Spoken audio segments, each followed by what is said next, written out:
If you're completely new to AI in 2026 as a beginner, I'm going to show you 10 AI models that you can choose from. There are 7 popular AI models in the US, and there's 3 for the Chinese AI models. So I'm going to show you all of them today and see which one you like. Let's get to it. So the first one, this is not in any particular order, but I use it most of the time. It's Claude. It's pretty powerful. It can do a lot of things, just like any other AI, but their performance is all different. But I've seen a lot of YouTubers saying this model is better than that model for certain tasks, which is true. So you have to kind of use it to see what performance that it has for you, what benefits, depending on what job, if you're doing a research or if you want to be more creative, more outputs, it's all different. So, but overall, I used Claude because I think that's pretty much what I'm able to use, because I've learned it for like past 3-4 months how to use it. It took a while just to learn how to figure out to connect the MCPs, the connectors, the plugins, and then using it all, just figuring it out how to use it. That took a couple months, and I even took the certification for Claude just to get my, I guess, something under my belt. It's free certification by Anthropic, so yeah, I got that certification, knocked it out.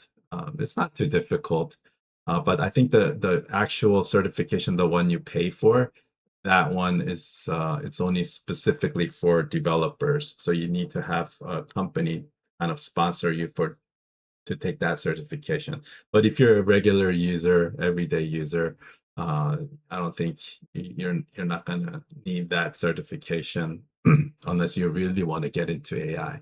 But if you're just a complete normal user beginner, that's what I'm going to show you today. So first is Claude AI, and then that's by Anthropic. And then we have next here is ChatGPT. I think that's by OpenAI. Yeah. So there's ChatGPT. I'm sure a lot of people heard of that. And then we all know Google. So Google has one called Gemini. And then Gemini has their own AI model, which is great because I use that for images, videos, and the output is it's phenomenal. I like how it comes out when for like YouTube thumbnails. It's pretty cool. And then we have Grok next.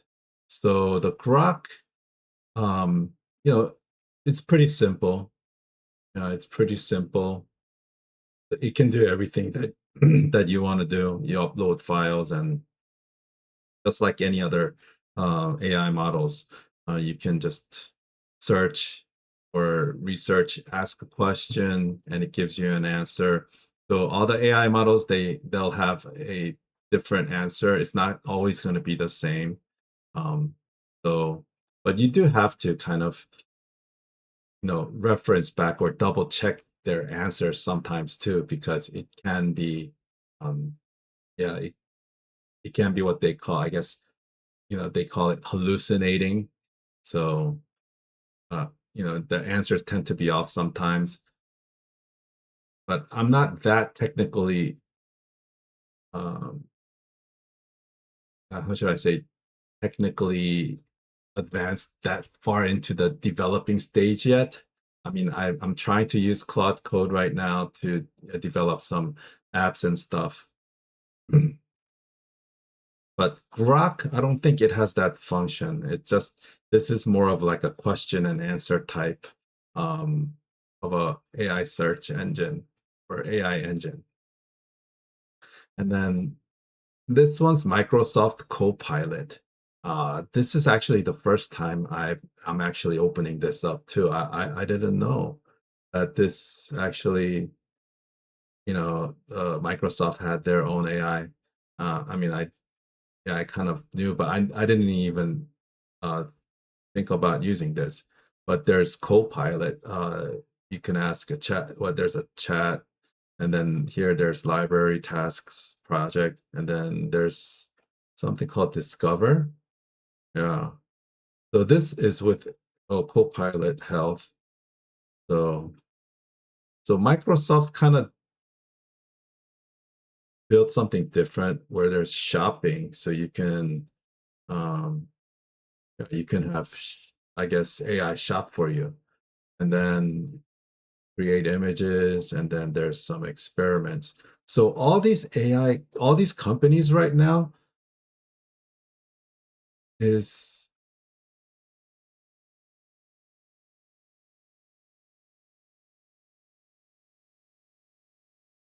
building on something, like to their own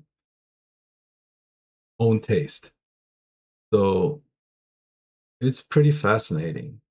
And then now you have the Facebook.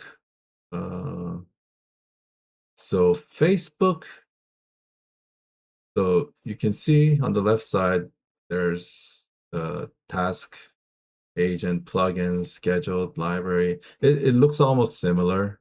So you could create skills, and you have Perplexity.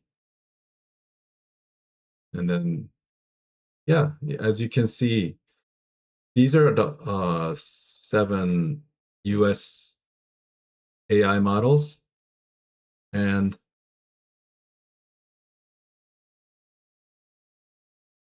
they all function differently somehow. I mean, on the outside surface of it, you wouldn't really know too much. I didn't know too much because, hey, just ask a question, get an answer. But it's actually how it's, developing things. That's where these AI engines are kind of different. And then most of the US AI models are closed source, meaning it's, proprietary to the specific company. I think OpenAI, ChatGPT was open source, but I don't know if it's open source or closed source now. Um, but most of the models, the top models, are closed source, meaning the company, eh, it's in their own server, and most of it, I think most of the data centers are in the US. I'm not 100% sure. But I believe most of the data centers are in the US based. So for privacy, security issues. Uh, yeah. And if you're just starting out, those are the US models that you can actually check out. And then now I'm going to show you the Chinese AI models. So here's a Chinese AI model, DeepSeek. I think some people might have heard about this, the DeepSeek AI. Yeah, but like a couple of years ago, it was popular. And then now the Kimi K3, that's pretty much the newer, I think, newer AI model that just came out. So here on the left side, you can see there's a lot of like a lot of functions here too, like plugins, schedule tasks, swarm, slides, deep research, websites, doc sheet, Kimi work, Kimi code, Kimi claw. So if you heard about OpenClaw or Hermes, those are full on automation, I think, AI agent. I mean, it'll just do everything for you. You just type in one thing and it'll start doing all these crazy things. You know, um, the Kimi K3, I think they're trying to build something like that because it has that feature, Kimi Claude, Kimi Code. I think Kimi Work, that sounds like from Claude Co-work and Claude Code. So they're trying to ramp up all these features into the AI. Uh, and then you have the Qwen AI. So this one has like image edits, thinking, search, web development, artifacts. Uh, And the Chinese AI models are open sourced. So the Chinese AI models, they want to save money on the tokens and usage and things like that, and get a lot more users. They want to get much users as much as possible in the beginning. So obviously when it's free, everybody's going to use it, but sooner or later they're going to start charging, because how can you give it away for free for a lifetime? It's impossible.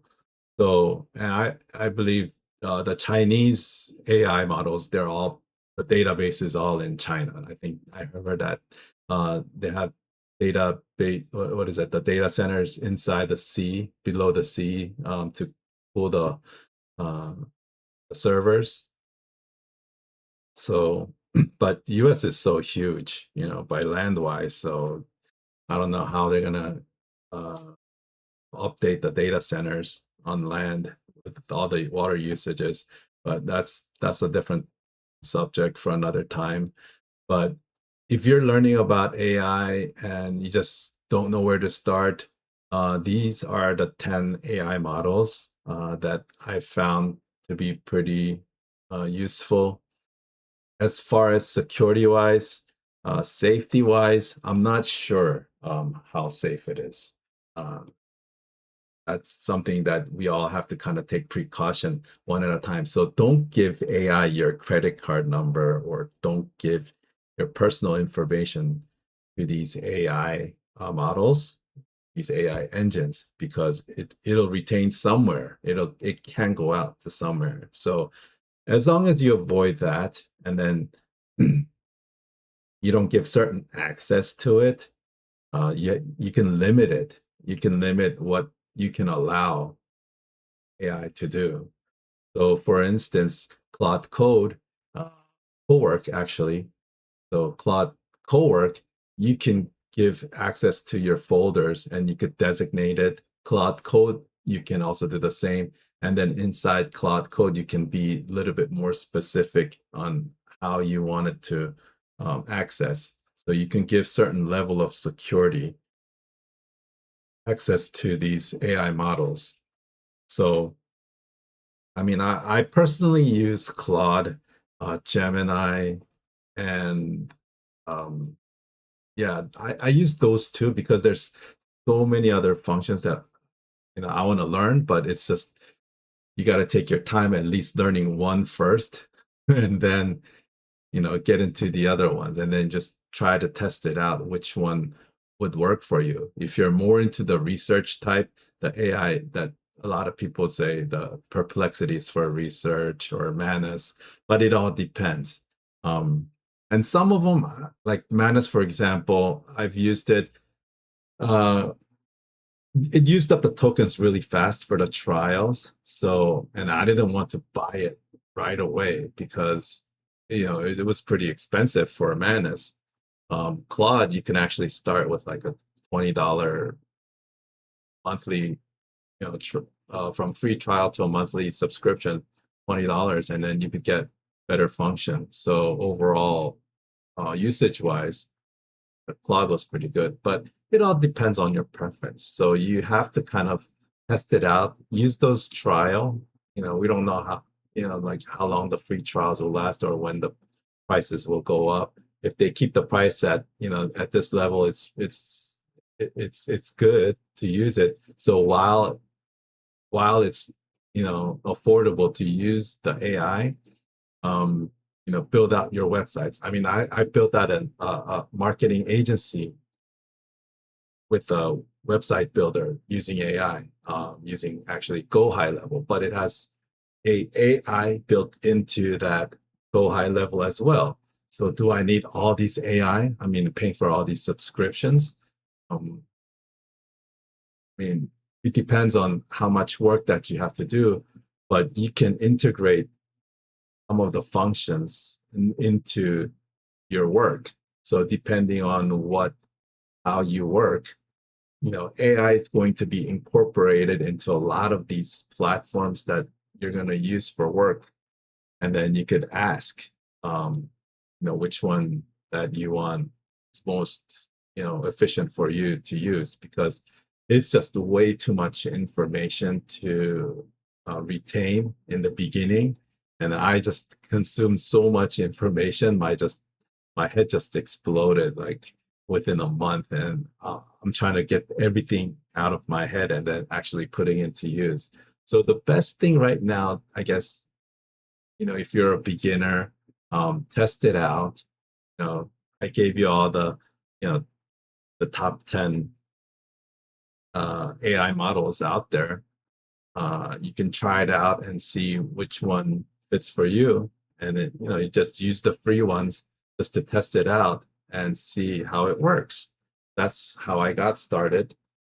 And well, I guess the next is if you have any questions about how to use AI for certain models, leave me a comment down below because it's it's pretty in depth. There's you in YouTube, you get a rough idea uh, on how to use the AIs and you get certain instructions, but there's actually a lot more into it because there are certain questions that I've had that I cannot find anywhere else on YouTube sometimes. Um, so let me know in the comments below what you want to learn about AI as a beginner, and I'll see you on the next video.